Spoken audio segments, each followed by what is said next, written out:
안녕하십니까. 자, 2024년 대비 이제 승진 대비 형사소송법 모의고사 5회 해설 강의를 진행하도록 하겠습니다. 자, 이제 5회 해설 강의를 진행하는데 역시 이제 문제를 다 볼 수는 없으니까요. 몇 문제를 한번 보도록 합시다. 그래서 2번 문제를 한번 보도록 할까요?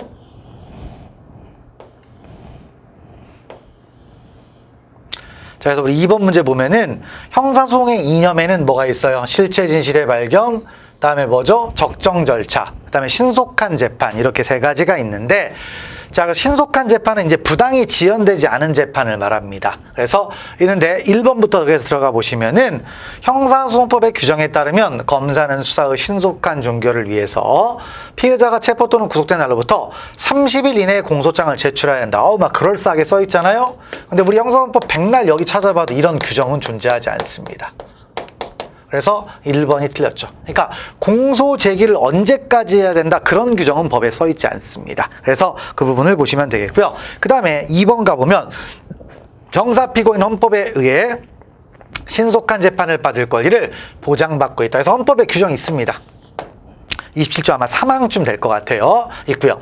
그 다음에 우리 신속한 재판과 관련해서 보시면은 3번 있죠? 3번과 관련해서 얘기하는데, 신속한 재판은 자, 부당히 지연된 재판을 얘기하는데, 그럼 어느 정도가 되면 신속한 재판을 받을 걸 침해했느냐, 그런 기준이 없어요. 기준이 없다 보니까 결국엔 법원의 판례에 따를 수밖에 없는데, 판례는 신속한 재판을 위반했다고 인정한 사례를 사실상 인정하지 않습니다. 그렇기 때문에 그 기준을 놓고 보시면 되겠죠? 왜? 하다 보면 늦어질 수도 있다 이거예요. 하다 보면 늦어질 수도 있는데, 3번 그래서 들어가 보시면, 자, 구속사건에 대해서는 법원이 구속기간 내에 재판을 하면 되는 것이고, 구속기간 구속만기 25일을 앞두고 제1회 공판이 있었다 하여 헌법이 정한 신속한 재판을 받을 권리를 침해하였다고 할 수 있다, 없다? 없다라는 거죠. 그러니까 좀 하다 보면 늦을 수 있어요. 그러니까 구속만기 25일 앞두고 재판했어도 하다 보면 그럴 수도 있다라는 겁니다. 됐고, 그 다음에 네 번째는 뭐예요? 바로 이 신속한 재판은 바로 이중적 성격을 갖고 있다라고 했죠.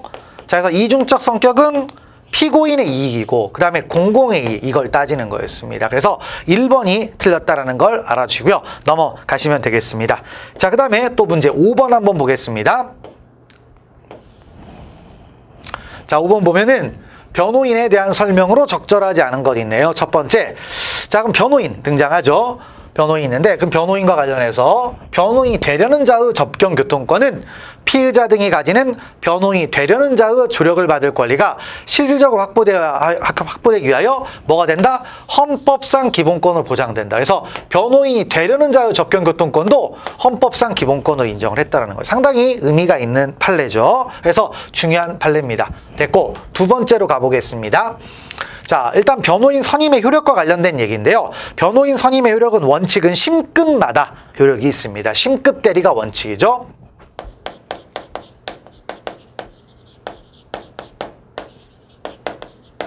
자, 심급 대리가 원칙인데, 자, 그에 대한 예외로서, 자, 우리 형사소송법은 두 가지가 있어요. 첫 번째는 공소 제기 전에 변호인 선임은 1심까지 효력이 있다라고 되어 있고요. 그다음에 두 번째 예외로 이게 있습니다. 그래서 보시면은 원심법원에서의 변호인 선임은 관할 위반의 재판이 법률에 위반됨을 이유로 원심 판결을 파기하여 판결로서 사건을 원심법원에 환송한 후에도 뭐가 된다? 효력이 있다. 파기환송이 되면 다 사라지는데 변호인 선임은 남게 된다는 얘기죠. 그래서 그 부분 보시고요. 넘어가시면 됩니다. 그 다음에 세 번째로 가보시면, 자, 이제 국선변의 선정 사유가 있습니다. 33조 1항부터 3항까지 나와 있는데, 1항을 우리가 뭐라고 하냐면 이제 필요국선이라고 부릅니다. 필요국선. 그래서 법에서 6가지 사유를 규정해놨어요. 그래서 뭐 피고인이 구속됐다, 농하자이다, 뭐 심신장애 의심이 있다, 뭐 이런 것들이 있는데, 이럴 때는 변호인이 없으면 무조건 그 변호인을 선정해주게 돼 있는데, 그 중에 이제 피고인이 뭐다? 구속된 때라는 게 있습니다. 근데 이 구속된 때라는 말은 구속만 되면 다 되느냐? 아니다 이거예요. 그래서 여기에 전제 개념은 피고인이 구속된 때라면 뭐다? 당해 사건에 대해서, 당해 사건으로 이미 구속된 경우만 의미합니다.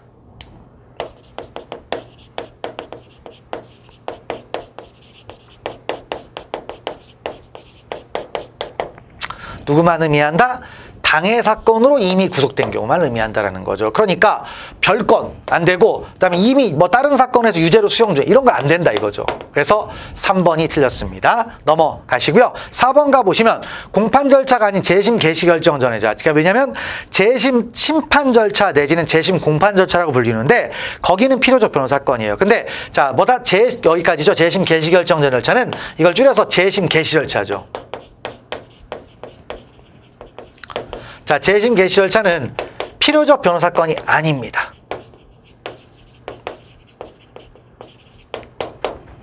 필요적 변호사건이 뭐다? 아닙니다. 그러니까 국선변호인 선임 청구를 할 수 있다 없다? 없다. 맞는 얘기죠. 그래서 5번은 3번이 뭐가 됐다? 틀린 지문이 되는 거죠. 넘어가시면 되겠고요. 자, 그 다음에 쭉 가셔서 이제 8번 한번 볼까요? 고소 한번 보겠습니다. 자, 8번. 자, 고소에 대한 설명 중 OX가 등장하네요. 자, 그러면, 자, 일단 기억번은 무슨 얘기냐면, 우리가 고소 기간이 있어요. 친고죄는 범인을 안 날로부터 6개월이 지나면 고소하지 못한다라고 돼 있는데, 그러면 그때 이제 6개월이 지나면 혹시 고소를 못하느냐? 절대 못하는 건 아니고, 불강력 사유가 있으면, 230조 1항 단서에 가보면, 불강력 사유가 있으면 그 사유가 없어진 날부터 고소 기간이 진행합니다.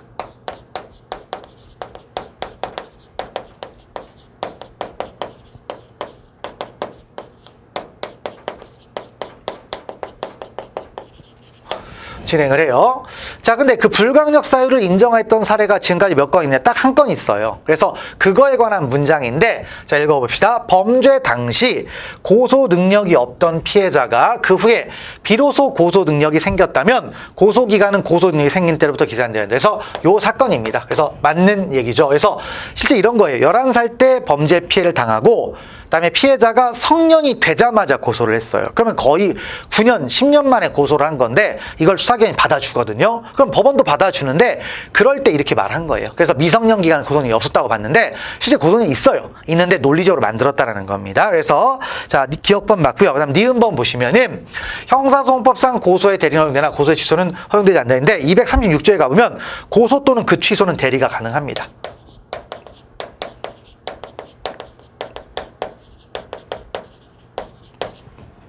그래서 있죠. 니은번 틀렸고요. 그 다음 디귿번. 고소인은 범죄를 특정하여 신고하면 족하고 범인이 누구인지 나아가 범인 중 처벌을 구하는 자가 누구인지를 적시할 필요는 없다. 그래서 범죄를 특정하면 되는 거예요. 됐고 그 다음에 네 번째는 복합적인 얘기네요. 자, 232조에 의하면 고소는 1심 판결 선고까지 취소할 수 있고 고소를 취소한 자는 다시는 고소할 수 없으며 고소권자가 사면 또는 구술로서 수사기관 또는 법원에 고소를 취소하는 의사표시를 하였다면 그 고소는 적법하게 취소된 것이고 그 고소 취소를 처리한 의사표시를 하였다 하더라도 효력은 없다. 그래서 여기는 포인트가 이거네요. 고소를 취소한 자는 재고소할 수 없다. 그러니까 고소 취소 의사표시인데 그걸 처리한다? 있을 수 없다라는 얘기죠. 그래서 맞는 얘기가 되겠습니다. 됐고 그 다음에 미음번. 피해자의 친족은 피해자의 법정 대리인이 피의자이거나 법정의 친족이 피해자일 때는 독립하여 고소할 때 해서 피해자의 친족도 고소권자가 될 수 있다 없다? 될 수 있죠. 그래서 맞는 얘기고 니은번만 틀렸습니다. 그래서 8번은 1번이 답이 됩니다. 넘어가시면 되겠고요. 자, 그 다음에 또 문제를 보시면은 자, 뭘 볼까요? 10번 볼까요? 10번 한번 보겠습니다.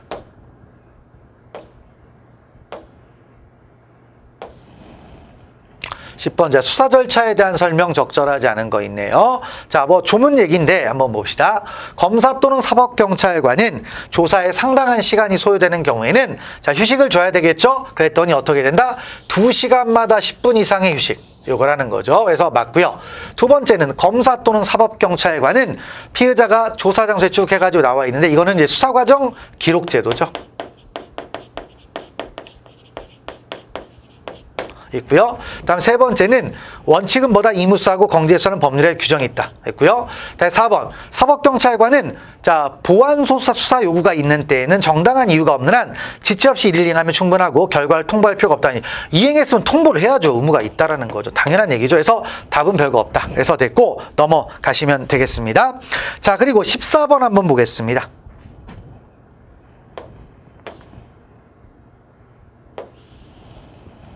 자, 이제 구속 전 피의자 신문이 있네요. 영장실질심사. 그래서 옳지 않은 건데 한번 봅시다.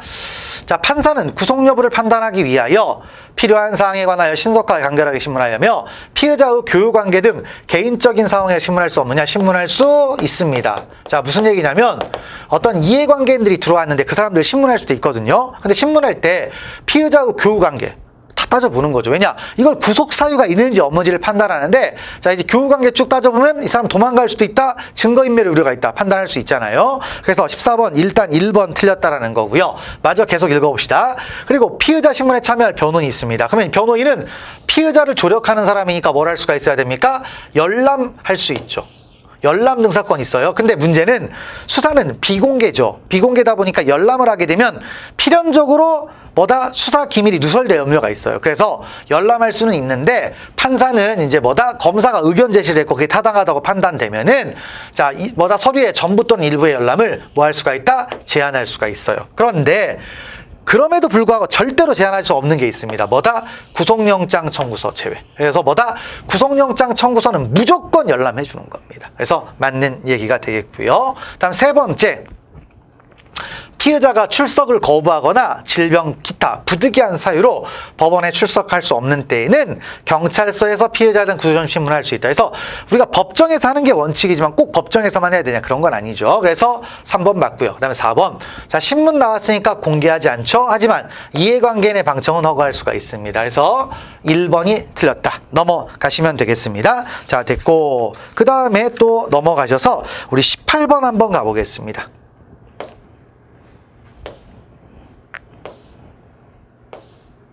자, 불기소 결정의 사유와 유형이 있네요. 그래서 불기소 결정은 여러 가지 형태가 나오는데, 자, 그러면, 자, 일단 1번 뭐예요? 피의사실이 인정되지만 정상 참작 사유가 있어가지고 뭐가 되는 겁니까? 소추하자. 봐준다라는 얘기죠.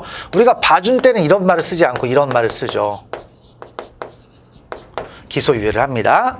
그 다음 두 번째, 피의사실이 범죄 구성요건에 해당하지만 범죄 성립을 조각하는 사유가 있대요. 위법성 조각 사유나 책임 조각 사유가 있습니다. 그럴 때는 죄가 안 됨이 나옵니다. 그러니까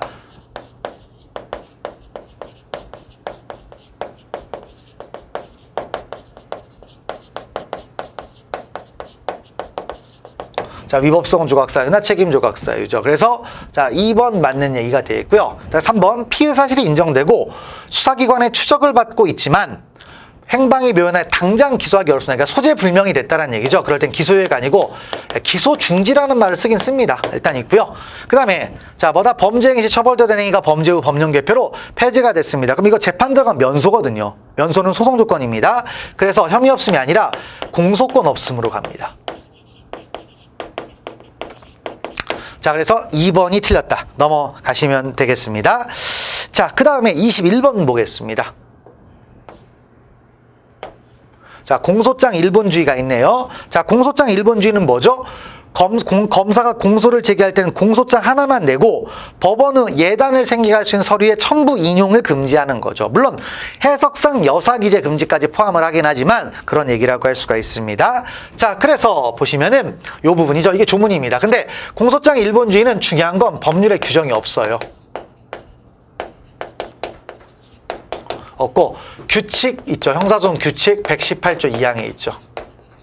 그래서 118조 2항입니다. 그래서 읽어보시면 검사가 공소를 제기할 때는 원칙적으로 공소장 하나만 제출해야 하고 그 밖에 그 사건에 관하여 법원에 예단을 생기할 수 있는 서류에 자, 서류 기타 물건의 첨부나 인용을 하면 안 된다는 얘기죠. 그런데 이제 해석상 여사기재 금지도 인정을 합니다. 여사기재 금지합니다. 그래서 1번 일단 맞는 얘기가 되겠고요. 그래서 밑에 바로 여사기재 금지가 2번에 나와 있죠. 그래서 공소장에 법령이 요구하는 사항 외의 사실로서 법원에 예단이 생기게 할 수 있는 사유를 나열하는 것이 허용되지 않는다라는 것도 이른바 기타 사실에 이게 여사기재예요. 그래서 포함이 된다. 맞는 얘기가 되겠고요. 자, 그 다음에 3번은 뭐다? 만약에 공소장 일본주의에 위반되어서 공소를 제기했다. 그럼 어떻게 하느냐? 그랬더니 무효화시켜요. 그래서 공소기각 판결하는 겁니다. 맞고요. 그 다음에 4번은 뭐냐? 이제 공소장 일본주의 적용범인데 공소장 일본주의는 공소 제기에 관한 원칙이니까 1심에서만 적용됩니다. 근데 1심에서도 공소장 1번지가 적용되지 않는 예외가 있는데요. 자, 뭐다? 직결심판 안 되고요. 약식명령 안 됩니다. 그 다음에 직결심판에는 정식재판 청구도 안 되고요. 약식명령에는 정식재판 청구도 안 됩니다. 그래서 그 부분도 나오는데, 자, 배제되지만, 자, 뭐다? 정식재판 청구는 적용된다. 여기도 배제가 됩니다. 그래서 4번이 틀렸다라는 거죠. 넘어가시면 되겠습니다. 자, 그런 것들을 좀 파악하시면 될 것 같고요. 그 다음에 26번을 한번 볼게요. 뭐 평소에 많이 안 나오는 내용들을 한번 봅시다.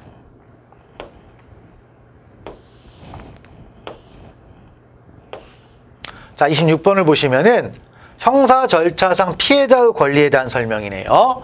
첫 번째 가보시면 소송 중인 사건에 뭐다? 이제 피해자가 있네요. 피해자는 당연히 어떤 권리가 있다 보니까 자, 쭉 해서 열람 등사를 신청할 수가 있다는 거죠. 맞는 얘기가 되겠고요. 다음에 두 번째를 가보시면 자, 소송 계속 중인 사건의 피해자의 소송 기록 등사 신청에 대하여 지방법원 단독 판사가 사용 목적을 제한하여 등사를 허가했다면 피해자는 결정에 불복해서 합의부에 항고할 수 있냐. 이런 열람 등사에 관한 결정은 불복 규정이 없어요. 그래서 항고가 안 됩니다. 불복이 안 돼요. 그래서 기본적으로 이런 건 뭐다? 판결 전 소송 절차에 관한 결정은 규정이 있어야만 불복하는데 이런 건 규정이 대부분 다 없습니다. 됐고요. 넘어가세요. 다음 3번. 법원은 범죄로 인한 피해자를 증인으로 신문하는 경우 증인의 연령, 심신의 상태, 그 밖의 사정을 고려하여 증인이 현저하게 불안 또는 긴장을 느낄 우려가 있다고 인정하는 때에는 직권 또는 피해자, 법정 대리인, 검사의 신청에 따라 피해자와 신뢰관계인 자를 자, 신뢰관계인 얘기네요. 동석하게 할 수 있다라는 거죠. 그래서 자, 쭉 있는데 야, 피해자가 증인으로 나오는데 떨릴 거 아닙니까? 그러면 동석할 수 있어요. 의무적 동석이죠.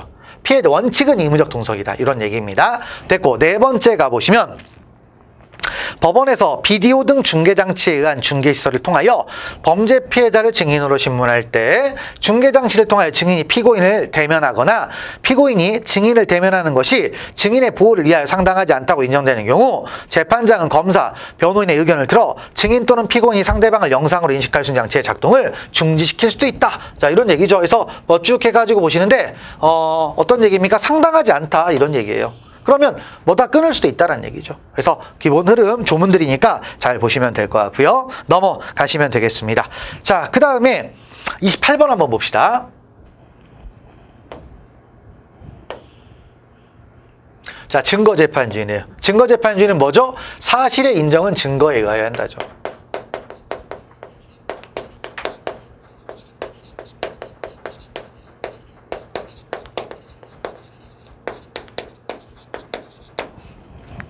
자, 그래서 1번부터 가보시면 자, 구성요건에 해당하는 사실은 엄격한 증명에서 이를 인정한다. 왜냐? 주요사실이거든요. 주요사실. 그래서 엄격한 증명. 근데 증거 능력이 없는 증거는 구성요건 사실을 추인하게 하는 간접사실이나 구성요건 사실을 입증하는 직접 증명의 증명력을 보강하는 보조사실 인정자료는 사용할 수 있냐? 사용할 수 없습니다. 그러니까 증거 능력이 없는 증거는 절대로 유죄 인정자료를 못 써요.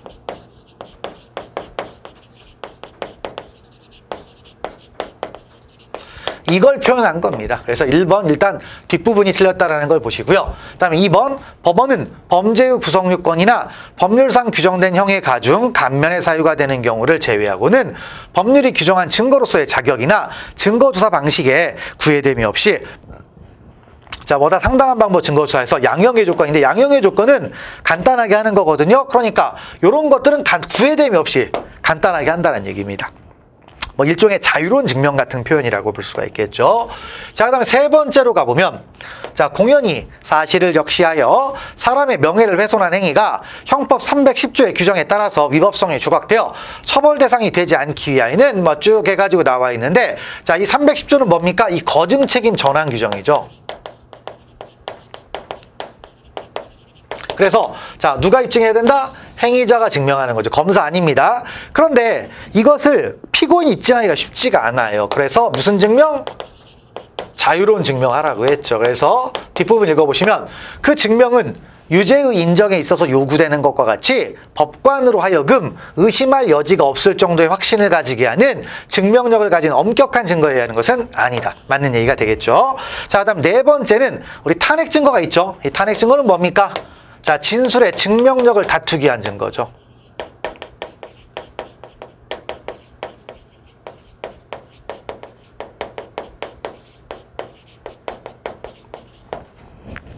진술의 증명력을 다투게 한 증거, 유죄인정 자료는 아니에요. 그러다 보니까 유죄인정 자료가 아니니까 엄격한 증거사를 거칠 필요가 없습니다. 그래서 무슨 증명? 자유로운 증명이라고 하죠. 자, 근데 법정에서 이에 대한, 근데 자유로운 증명도 간단하게 하라는 뜻이지 증거사는 필요합니다. 그래서 시험 문제가 증거 조사도 필요하지 않다. 그럼 틀리죠.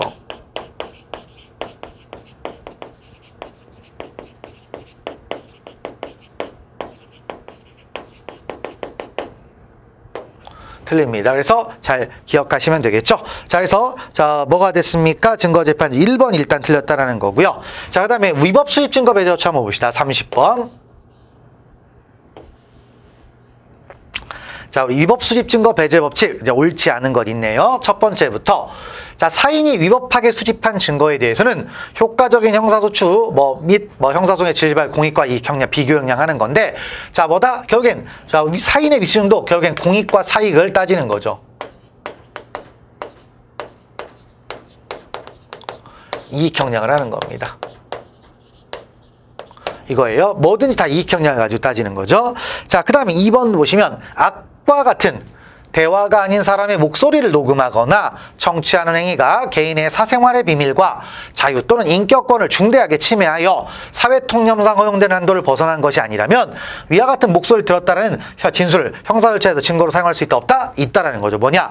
우리가 통신비밀보호법에서 타인 간의 대화를 녹음하지 못하도록 한 것은 대화의 내용을 듣지 말라는 거죠. 근데 내용이 아닌 소리에 불과하면 이건 괜찮다 이거죠. 그래서 요거 맞는 얘기가 되겠습니다. 그래서 1번, 2번 맞고요. 자, 3번 가보시면 압수수색 영장의 집행 과정에서 별건 범죄 혐의와 관련된 증거를 우연히 발견하여 압수한 경우에는 별건 범죄 혐의에 대해 별도의 압수수색 영장을 발부받지 않았다 하더라도 위법한 압수냐? 압수 영장 안 받으면 위법이 되는 겁니다. 그래서 당연히 3번이 틀린 얘기죠. 그다음에 4번 위법 수집 증거 배제 법칙에 대한 예외를 인정하기 위해서는 예외적인 경우에 해당한다고 볼 만한 이런 것들 다 누가 증명합니까? 검사가 증명하는 거죠. 그래서 4번 맞고요. 3번이 틀렸습니다. 넘어가시면 되겠고, 그 다음에 이제 31번을 보겠습니다. 전문 법칙이네요. 자, 그래서 1번 보시면 자, 어떤 진술이 기재된 서류가 그 진술의 진실성과 관계없는 간접 사실에 대한 정황 증거로 사용되더라도 그 진술이 결국 요중 사실을 간접적으로나마 뒷받침함으로, 그러니까 쭉 해가지고 뭐가 됩니까? 진술이 결국 요중 사실을 간접적으로나마 뒷받침한다. 그러면 이때는 뭐가 된다? 쭉 해가지고 있는데 전문 법칙이 적용된다 있는데, 근데 여기서 포인트는 정황 증거예요. 정황 증거. 그러니까 정황 증거라는 것은 진술의 전부하고 같은 얘기거든요. 그러니까 전부 없이 적용된다 안 된다? 안 된다. 근데 더 쉬운 말 있죠. 예외 없이. 어떻게 예외 없이가 되겠습니까? 예외가 있겠죠. 됐습니다. 넘어가시고 그다음에 2번. 자, 검사가 피고인이 된 피의자의 진술을 기재한 조서가 있네요. 자, 이거 뭐죠? 피의자 신문조서. 피의자 신문조서 증거능력 어떻게 따지죠? 내용 인정이죠. 정내용 인정입니다. 근데 쭉 읽어보면 옛날 조문이네요. 틀렸습니다. 그렇죠? 그래서 적법한 절차와 방식에 따라 작성되었고 피고인 또는 변호인이 그 내용을 인정해야 되겠죠. 그래서 2번 틀렸고요. 그다음에 3번 가보시면 당해 피고인과 공범 관계가 있는 다른 피해자는 사경 작성의 피해자입니다. 공범, 보다 피의자 신문서가 있네요. 자, 그럼 이건 어떻게 해야 됩니까? 이거 어떻게 하라고 했어요? 당해 피고인 내용을 인정해야 된다라고 했죠. 그러니까 당해 피고인이 조서의 내용을 부인했습니다. 그럼 증거로 쓴다 못 쓴다? 못 쓰죠. 그래서 3번 틀렸고요. 그다음에 4번 가보시면 성매매 업소에 고용된 여성들이 성매매를 업으로 하면서 영업에 참고하기 위하여 성매매 상대방의 아이디와 전화번호 이런 것들 쭉 해서 입력한 경우 그 메모리 카드의 내용이 있네요. 여기까지 있죠. 자, 그럼 이거는 뭐다? 기계적이다. 그래서 315조 2호에 뭐다 통상 문서가 됩니다. 그러니까 당연히 증거능력 인정된다 안 된다? 인정이 되는 거죠. 그래서 4번이 맞는 얘기가 되겠네요. 넘어가시면 되겠습니다. 자, 됐고 그 다음에 3번 한번 볼까요? 33번.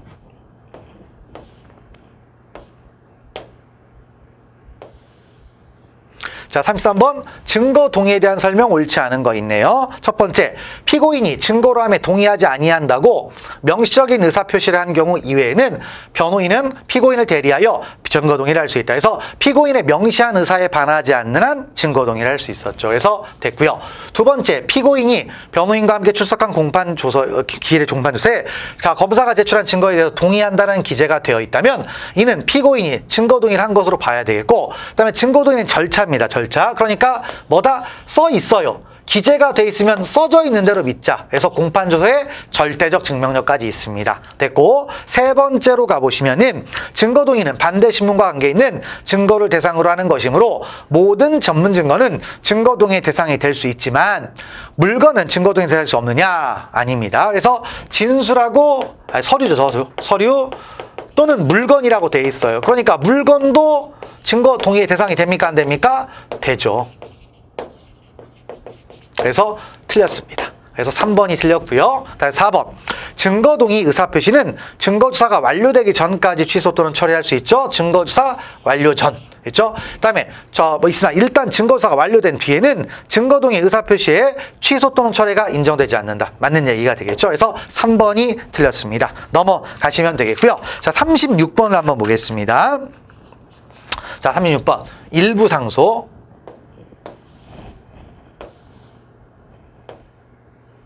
자, 일부 상소가 있네요. 일부 상소 옳지 않은 것.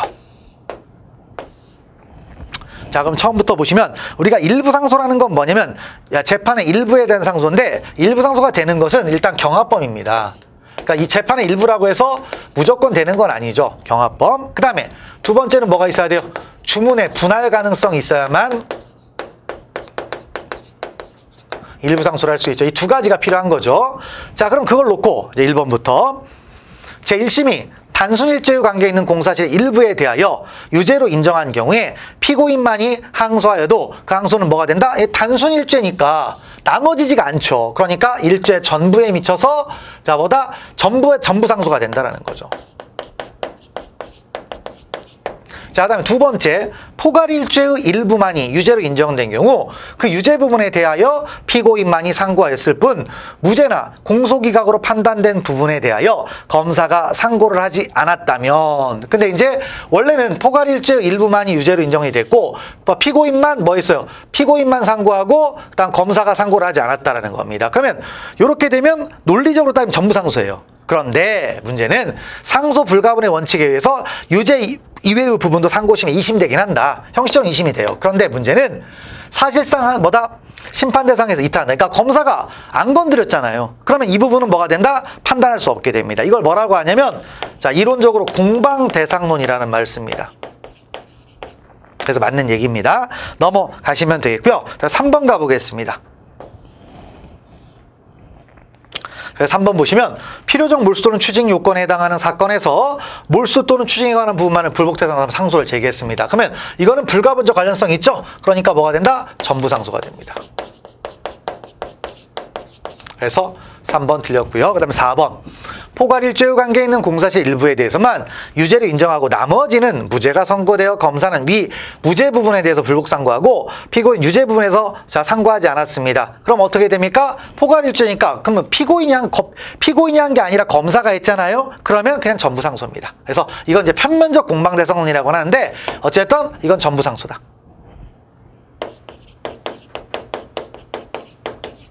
이런 취지입니다. 그래서 그런 말들을 보시면 될 것 같고요. 넘어가시면 되겠습니다. 자, 그 다음에 39번 한번 볼게요. 자, 직결심판이 있네요. 자, 직결심판은 뭡니까? 20만 원 이하의 벌금, 구류, 과료에 처할 수 있는 사건에 대해서 경찰서장이 제기하는 것을 직결심판이라고 하고 기소독점주의에 대한 예외가 되겠죠. 자, 그래서 1번부터 보겠습니다. 자, 경찰서장이 범칙행위에 대하여 통고처분을 한 이상 자, 통고처분에서 정한 범칙금 납부 기간이 기간까지는 원칙적으로 직결심판 청구할 수가 없죠. 그다음에 공소 제기할 수 없습니다. 그래서 이 부분 보시고요. 두 번째, 특별한 사정이 없는 한 경찰서장은 범칙행위나 형사소출이야 이미 한 통고처분을 임의로 취소할 수 있다 없다? 당연히 안 되죠.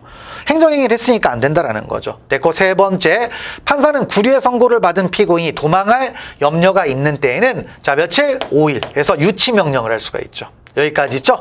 여기까지인데 이걸 유치명령. 그러니까 여기 내용은 유치명령입니다. 그래서 5일을 초과하지 않고요. 대신 이 기간은 선고기간을 초과할 수는 없습니다. 그러니까 만약에 선고기간이 구류 3일 이러면 어떻게 됩니까? 자, 유치명령은 3일을 못 넘는다라는 얘기죠. 그래서 그런 말들을 보시고요. 그 다음에 4번.